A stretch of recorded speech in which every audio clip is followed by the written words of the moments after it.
오늘 누가복음 13장에서 18장 말씀입니다. 누가복음 9장에서 19장은 예수님께서 북쪽 갈릴리에서 남쪽 유다로 여행하는 과정에 있는 내용입니다. 예수님께서 다른 때 가르친 내용도 그때 다 집어넣어 놨습니다. 그래서 제자들이 예수님을 따라가면서 어떻게 살아야 될지에 대해서 가르쳐 줍니다. 이것은 지금 우리들이 어떻게 예수님을 따라 제자로서 살아가야 될지에 대해서 가르쳐 주는 것이기도 합니다. 자, 13장 제목은 같이 읽읍시다. 복음을 달게 받고 뭐 하죠? 회개하고, 복음을 달게 받고 회개하고 환난을 이기며 하나님 나라에 들어간다. 환난이 아니고 환난입니다. 그게 좀 잘못됐네요. 환난을 이기며 하나님 나라에 들어간다.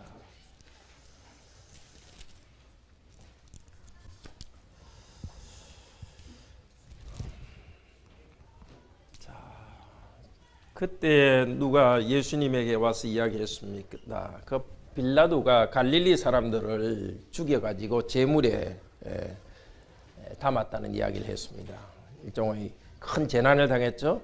예수님께서 뭐라고 이야기하시냐면은 너희도 5절에 너희도 만일 회개치 아니하면 다 이와 같이 망하리라.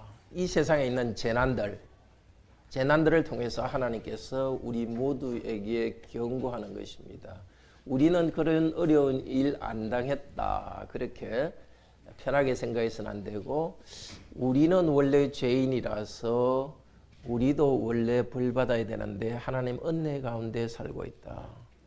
회개하지 않으면 망한다는 사실을 우리는 깨달아야 되겠습니다. 그리고 비유를 하시는데, 어떤 주인이 있는데 포도원을 만들었는데 3년 동안 돼도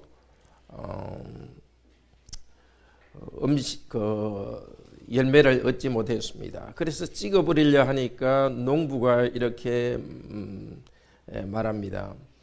내가 한 번 더 노력할 테니까 그렇지 않으면, 그래서 열매를 내면 두시고 그렇지 않으면 찍어버리십시오. 이 농부는 누구냐면 예수 그리스도십니다. 우리들의 죄 때문에 하나님께서 심판하려 하시지만은 그리스도께서 다시 우리를 위하여서 간청하십니다. 우리가 열매 맺도록 하나님께 간청하십니다. 우리도 그리스도의 언덕을 힘입어서 열매 맺는 삶이 되기를 바랍니다. 자, 안식일에 어떤 여자가 몸이 18년 동안 꼬부려져 있었습니다. 귀신 들려서 펴지 못했습니다. 그런데 예수님께서 병을 고쳐주었습니다. 그랬더니 바리새인들이 안식일에 왜 일하느냐 그때 예수님께서 15절 16절에서 이렇게 말합니다. 너희들 가축도 짐승이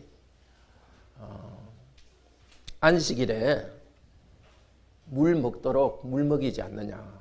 그런데 이 같은 아브라함의 딸을 안식일에 매임해서 푸는 것이 합당치 아니하냐.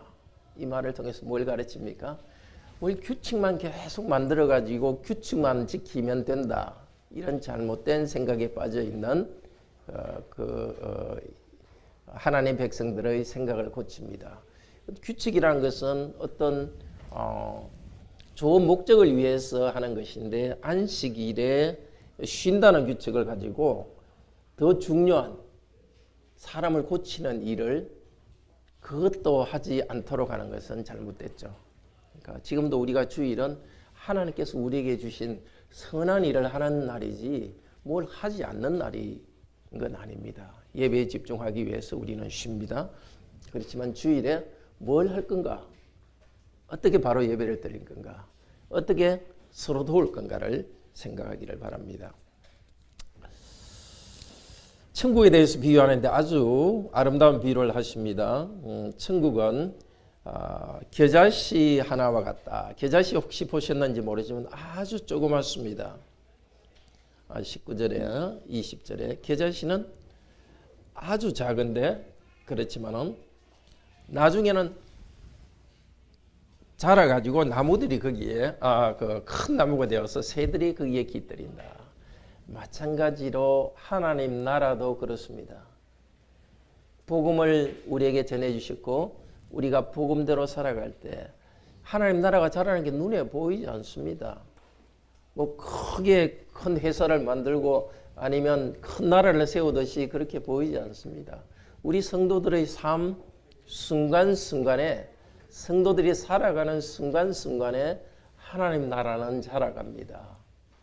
그리고 보이지 않게 하나님 나라는 이렇게 주위 사람에게 영향을 줘서 교회로 사람들이 모여듭니다. 말씀을 믿고 순종할 때 하나님께서는 우리 안에 일하셔서 우리 개인을 성숙시켜가고 또 하나님 나라가 점점 넓어지도록 하나님께서 일하십니다. 천국에 대해서 이야기하시면서 24절에 같이 우리 읽읍시다. 천국을 어떻게 들어가야 될 건가? 13장 24절 읽읍시다. 시작. 좁은 문으로 들어가기를 힘써라. 내가 너희에게 이르노니 들어가기를 구하여도 못하는 자가 많으니라. 좁은 문은 마태복음을 통해서 비교해 보면 자기 마음대로 하는 길이 아니라 하나님이 정해진 길로 가는 것이 좁은 문입니다. 그럼 그게 뭐겠습니까? 좁은 문은 말씀대로 순종하는 길입니다. 자기 마음대로 하는 것이 아니라 말씀이 정해진 대로 순종하며 나아가는 것입니다. 근데 어떤 사람들 중에는 뭘 많이 했다고 생각하는데 사람들이 보기에 상당히 많은 일을 했다고 생각하는데 천국에 들어가지 못하는 사람이 있습니다. 자, 어떤 사람입니까? 자, 우리는 26절에 보면은 우리는 주 안에서 먹고 마셨으며 이렇게 함께 먹고 마셨으니까 성찬에도 참여했고 또 26절에 또 길거리에서도 가르쳤습니다. 가르치는 일도 하고 큰 일을 했습니다. 그런데도 자기 자신은 하나님 말씀에 순종하지 않았습니다. 자, 그런 일이 있을 수 있습니다. 이제 우리가 사람들이 보기에 큰 일을 하는 것보다 더 중요한 것이 말씀 하나하나 계속 순종하면서 살아가는 것이 참으로 중요합니다. 28절에 하나님 나라에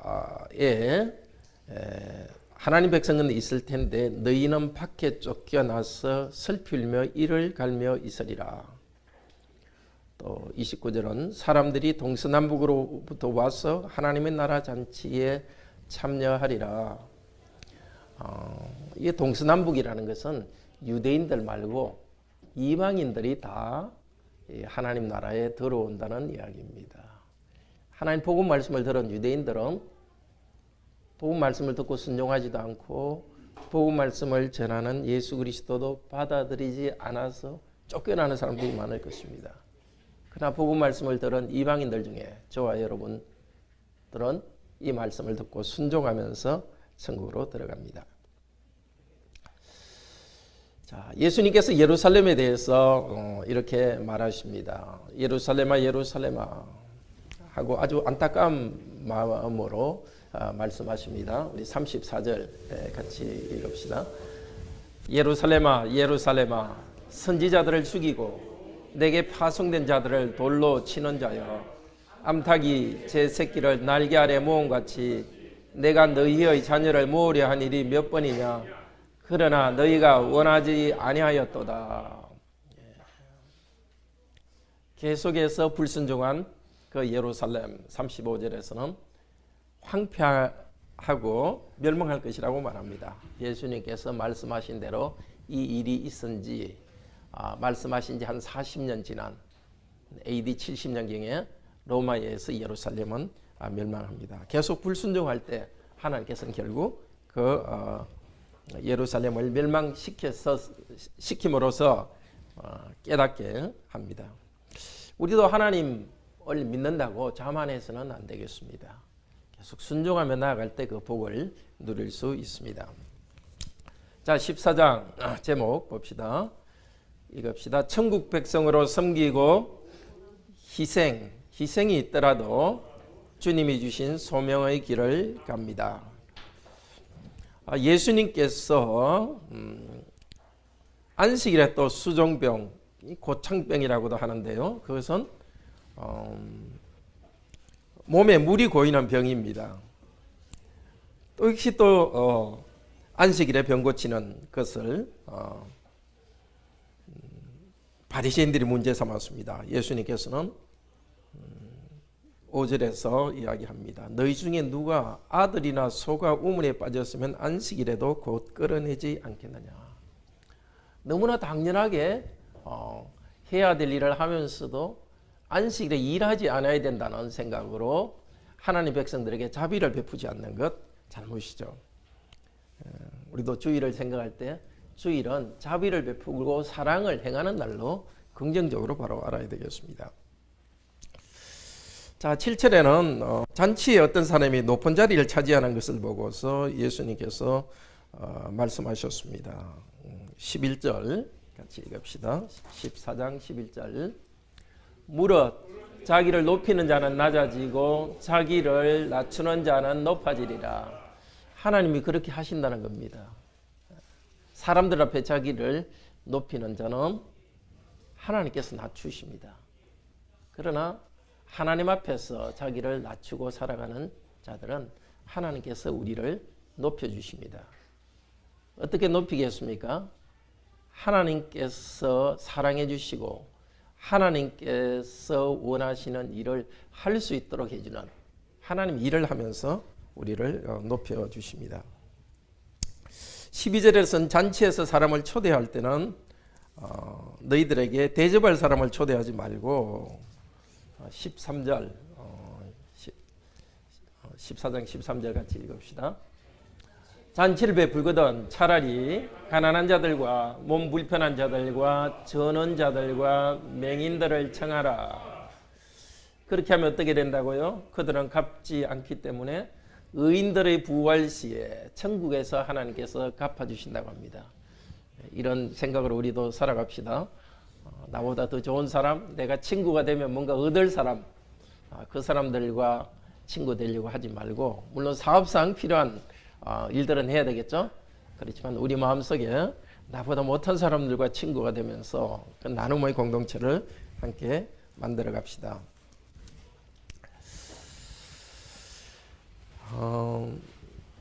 자, 15절부터는 하나님 나라에 하나님께서 백성들을 초대했습니다. 잔치를 베풀었는데 잔치에 오라 한 사람들은 오지 않았습니다. 밭을 샀으니까 나는 밭에 가봐야 되겠다. 소를 샀으니까 시험해 봐야 되겠다. 오지 않았습니다. 그러니까 주인이 21절에 보면 바깥에 나가서 가난한 자들과 장애인들을 데려오라. 그 다음에 또 23절에는 누구를 데려오라 합니까? 14장 23절 같이 읽읍시다. 주인이 종에게 이르되 길과 산 울타리 가로 나가서 사람을 강권하여 데려다가 내 집에 채우라. 그리고 24절에 정에 청하였던 사람은 하나도 내 잔치를 맛보지 못하리라. 여기 청함받은 자들은 유대인들을 이야기합니다. 구약시대부터 메시아가 올 것을 들었지만 막상 메시아가 왔는데 예수 그리스도를 받아들이지 않고 배척했습니다. 특별히 종교 지도자들과 가진 자들이 배척했습니다. 하나님께서는 가난하고 낮은 자들을 초대했고 23절에 산 울타리 가로 나가서, 이거는 멀리라는 뜻인데 이방인들 가운데서, 전에 하나님 백성 아닌 이방인들 가운데 온 세계로부터 하나님 백성을 불러서 천국 잔치를 맛보게 합니다.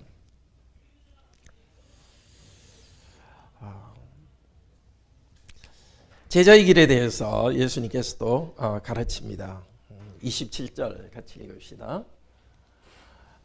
누구든지 자기 십자가를 지고 나를 따르지 않는 자도 능히 내 제자가 되지 못하리라.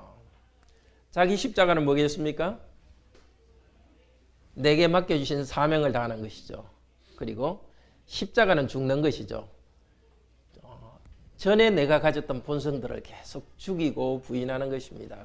그리스도인으로 사는 것은 그냥 내 원하는 대로 자기 개성만 드러내는 것이 아니고 내가 가진 죄악된 성향을 계속 부인하면서 자기 십자가를 지고 가는 사람만 천국 백성이 됩니다. 은혜로 물론 우리가 구원받았습니다. 누구든지 예수를 믿는 자는 구원받았습니다. 구원받은 자가 예수 그리스도를 따라갈 때 매일매일 자기의 죄악된 것을 부인하고 엉뚱한 자기 야망을 부인하면서, 그렇지만 주님께서 주신 그 십자가를 꼭 지고 가는 사람이 천국 백성입니다.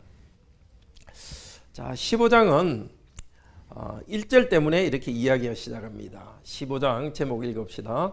죄인들의 회개를 기뻐하시는 하나님. 15장에는 세 개의 비유가 있는데요. 비유는 이렇게 시작합니다. 15장 1절 때문에 비유가 시작됐어요. 1절, 2절 같이 읽읍시다. 모든 세리와 죄인들이 말씀을 들으러 가까이 나오니 바리새인과 서기관들이 수군거려 이르되 이 사람이 죄인을 영접하고 음식을 같이 먹는다. 음식을 같이 먹는다는 것은 다른 말로 하면 친구가 된다는 것입니다. 죄인들을 환영하고 친구가 된다. 예수님에 대해서 비난했습니다. 아니 어떻게 율법의 선생이라는 사람이 죄인들을 환영하고 같이 친구가 되는가? 거기에 대해서 예수님께서 왜 그렇게 하는지를 설명하십니다. 세 가지 비유, 잃어버린 그 비유를 하는데요. 첫 번째는 양을 100마리 가진 사람이 양 한 마리를 잊어버리면은 잃어버린 한 마리를 찾아가서 한 마리를 찾고서는 어떻게 합니까? 자, 5절 6절 읽읍시다. 또 찾아낸 즉 즐거워 어깨에 메고 집에 와서 그 벗과 이웃을 불러 모으고 말하되 나와 함께 즐기자. 나 이런 양을 찾아내었노라. 이 비유의 결론은 무엇입니까? 7절에 이와 같이 죄인 한 사람이 회개하면 하늘에서는 회개할 것이 없는 의인 아합으로 말미암아 기뻐하는 것보다 더 나으니라. 이게 과장법이죠.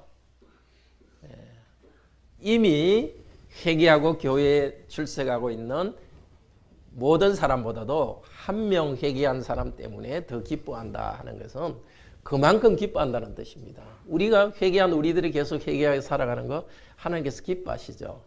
그렇지만은 새롭게 믿지 않는 사람들이 회개하고 돌아오는 것 하나님께서 너무 기뻐하십니다. 죄인들이 회개하고 돌아오는 것 기뻐하십니다. 자, 두 번째는 어떤 이제 여자에 관한 비유입니다. 앞쪽에서는 그 남자가 일하는 비유고, 두 번째는 여자가 동전을 잃어버렸는데 하나를 찾으면은 이웃과 함께 기뻐하지 않겠느냐. 그리고 10절에서 또 말합니다. 이와 같이 죄인 하나가 회개하면 하나님의 사자들 앞에서 기쁨이 되느니라. 하나님께서는 죄인 하나가 회개하는 것을 그렇게 기뻐합니다.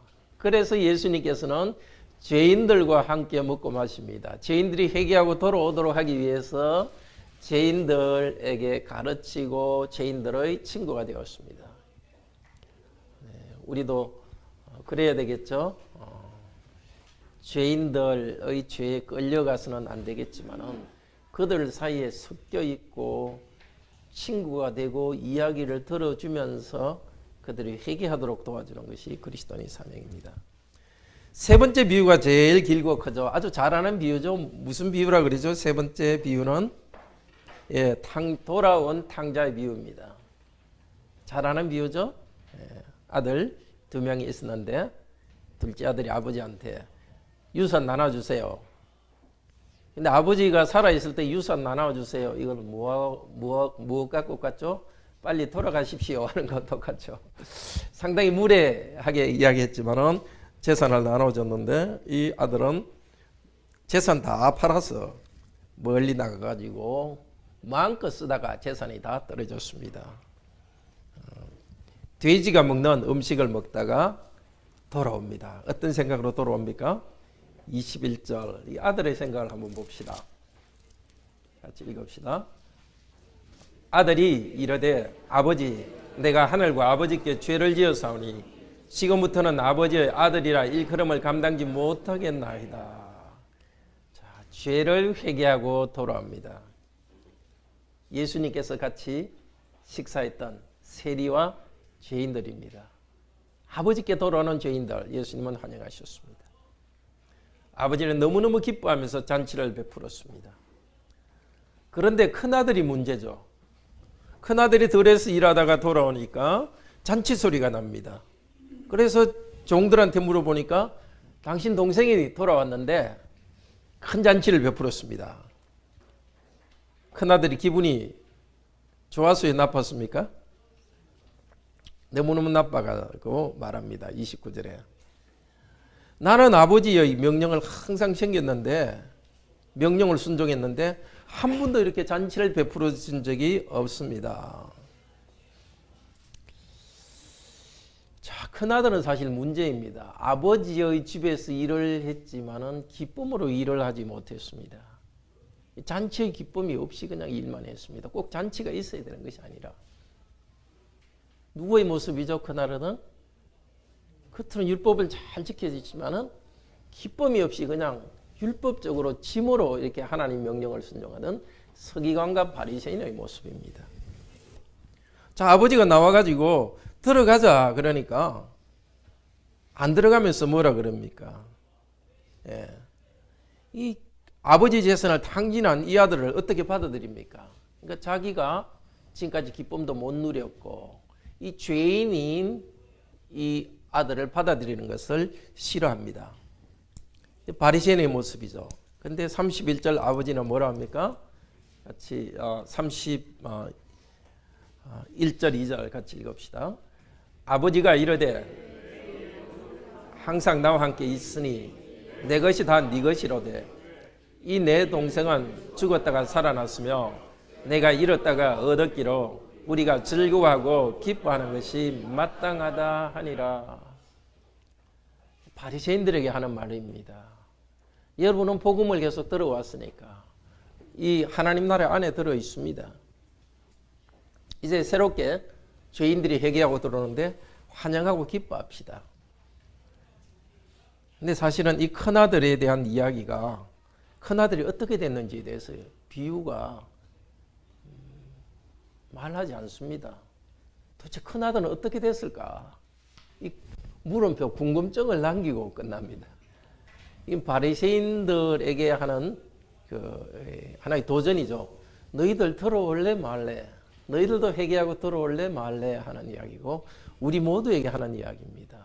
혹시 우리도 정말 죄인이 회개하고 들어올 때 우리 교회에 올 때 저런 사람 진짜 곤란하다 하면서 같이 있기 싫어하고 마치 바깥에 나는 그 사람과 같이 있지 않겠다 하면서 싫어하는 일은 없는지. 그래서 사실 아버지는 죄인들이 회개하고 돌아오는 이 교회를 만들면서 하나님 아버지는 기뻐하는데 우리는 그냥 바깥에 있으면서 오히려 천국 바깥으로 나가려고 하지 않는지 우리를 돌아보게 합니다. 자꾸 우리 마음을 낮춰야 되겠죠. 나는 이렇게 많이 했고 나는 이렇게 잘했는데 이렇게 잘못한 사람이 우리 교회에 들어오고 뭐 교회뿐만이 아니라 우리가 가정에서나 이렇게 나는 잘하는데 잘못한 사람에게 왜 은혜가 베풀어지느냐 이렇게 하면서 교만한 마음이 빠지지 않도록 해야 되겠습니다. 그리고 하늘에 계신 우리 아버지께서는 죄인 하나가 회개하고 들어오는 것을 아주 기뻐합니다. 우리도 우리에게 잘못한 죄인들 그 사람이 회개하고 돌아오는 것도 기뻐하도록 해야 되겠습니다. 16장 제목 읽읍시다. 가난한 성도와 물질을 나누면서 미래의 천국 생활을 준비하라. 예수님께서 어떤 16장에 나쁜 청지기에 대해서 이야기합니다. 주인의 재산을 가지고 이자놀이를 했습니다. 주인이 알고서 너 이젠 해고다. 더 이상 이 일 못한다 하니까 결산하자 하니까 급히 나가가지고 빌린 사람한테 반씩 딱딱 잘라서 반만 갚아라 해가지고 그걸 갖다가 갚아서 주인에게 갖다 주었습니다. 이 비유를 하면서 예수님께서 지혜에 대해서 말합니다. 자기 재물 아닌 걸 낭비하다가 다시 주인 앞에서 지혜롭게 행하는 이 사람 이야기를 하면서 9절에서 불의의 재물로 친구를 사라 이렇게 하고, 또 11절에는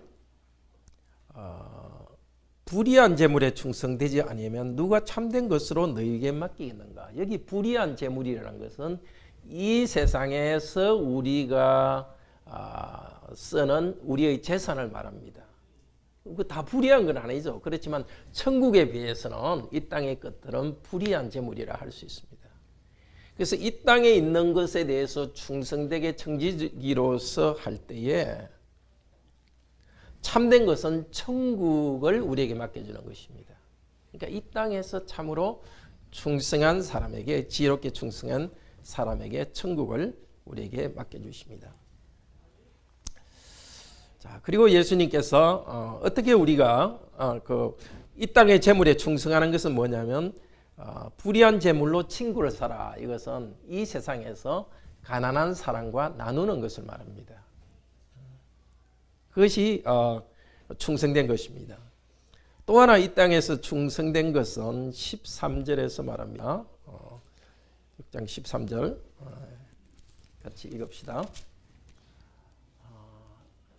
집 하인이 두 주인을 섬길 수 없나니 혹 이를 미워하고 저를 사랑하거나 혹 이를 중히 여기고 저를 경히 여길 것이니라. 너희는 하나님과 재물을 겸하여 섬길 수 없느니라. 열심히 경제활동하고 저축하고 사업을 하지만은 물질을 하나님처럼 섬겨서는 안 됩니다. 물질을 사용해야죠. 하나님이 주신 기준으로 물질을 사용해야지. 하나님 주신 말씀도 무시하면서 또 내 마음의 온 중심이 물질을 얻는 데만 빠져서 하나님 향한 경배가 없어지도록 그렇게 해서는 안 되는 것입니다. 물질 생활 두 가지 원칙, 하나님을 항상 주인으로, 두 번째는 나눔, 그것을 가르쳐 줍니다.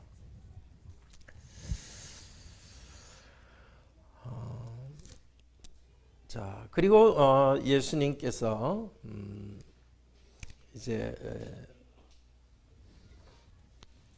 이 땅의 부유함에 대해서 그것이 천국과 어떤 관계가 있는가를 가르치기 위해서 부자와 나사로 비유를 하고 있죠. 잘 아는 이야기죠.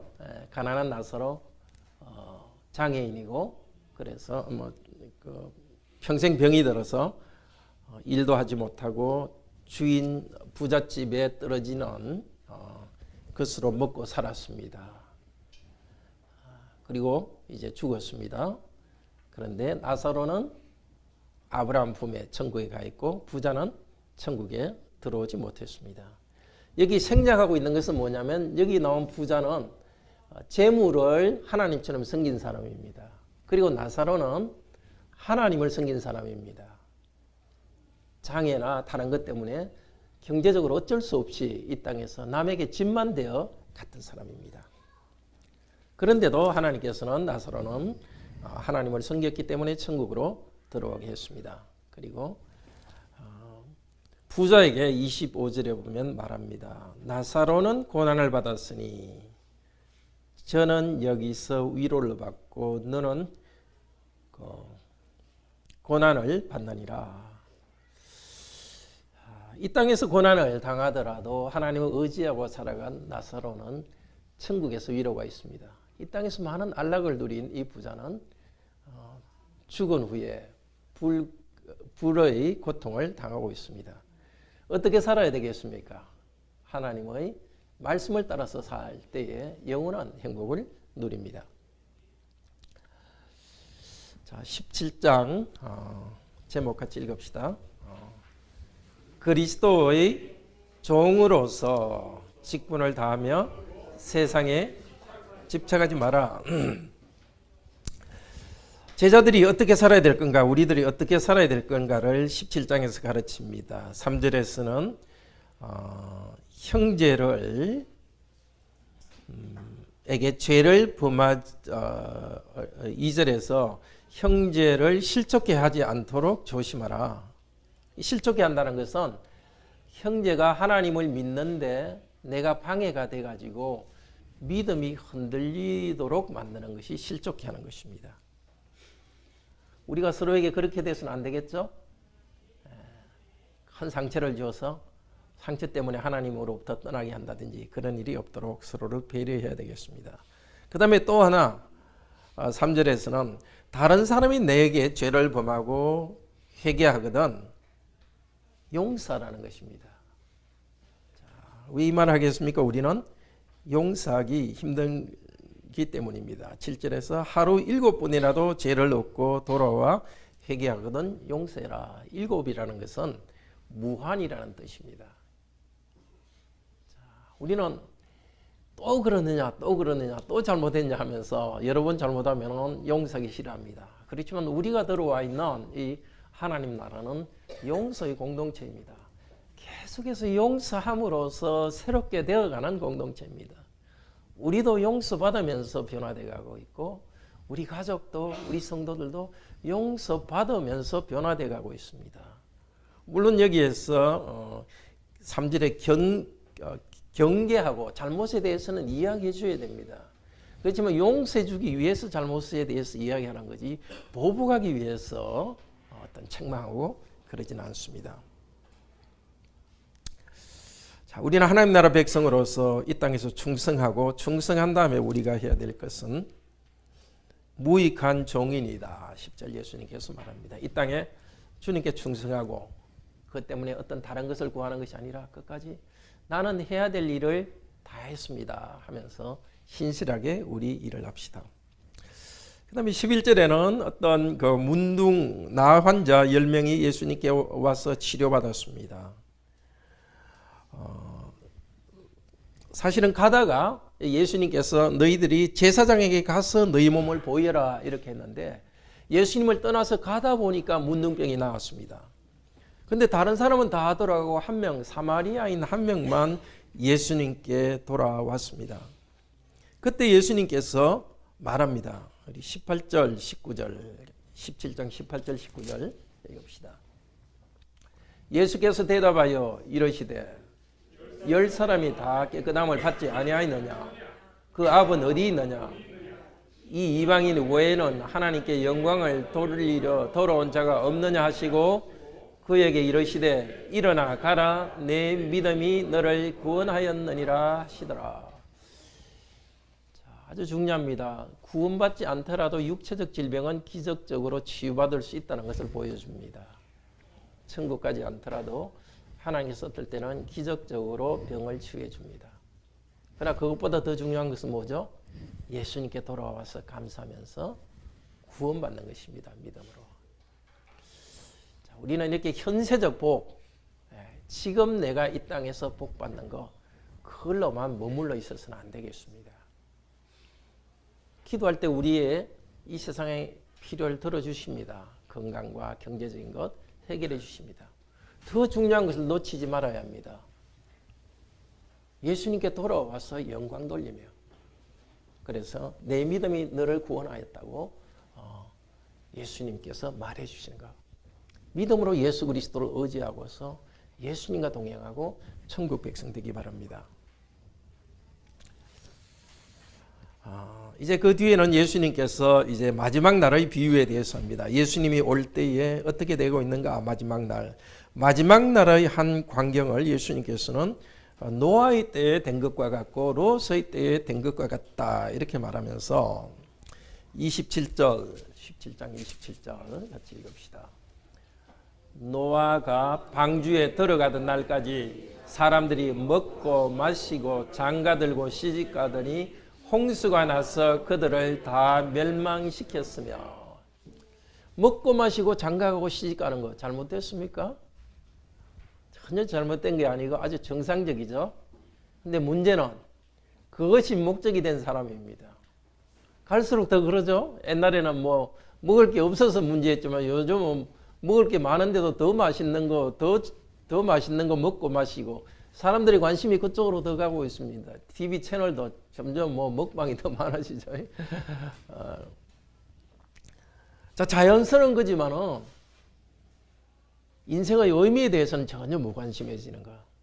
장가고 시집가고 그렇게 즐겁게 살아가지만은 하나님이 있다는 사실은 무시하고 하나님을 경배하는 일에 대해서는 가볍게 하는 것.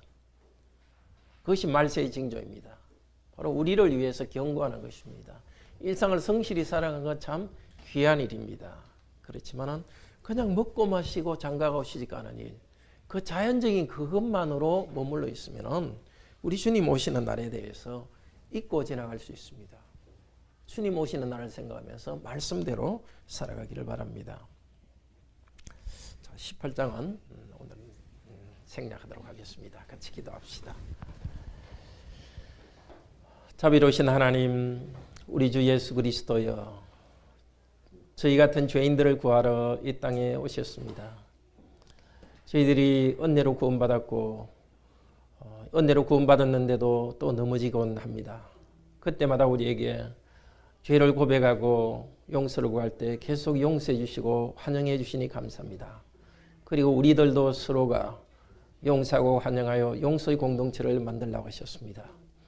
용서와 사랑이 있는 이 공동체, 우리 교회, 우리 가정 그렇게 성장할 수 있도록 도우소서.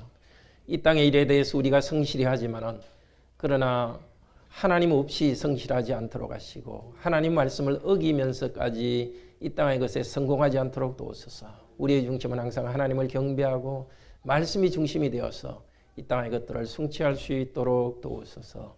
주 예수 그리스도 이름으로 기도드립니다. 아멘.